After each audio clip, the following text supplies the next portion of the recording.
Just to lighten the mood a bit, here's my friend Carl Sherratts' dog. Obviously it's what people write on their LinkedIn accounts is a bit sort of flowery and intended to impress and uses fancy words and all that stuff. So that's what Carl's dog does. And now I think he's the CEO of a large organisation. I think he's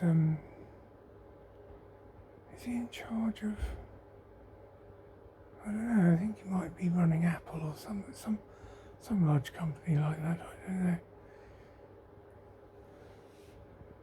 Anyway, I thought that might be, you might find that amusing.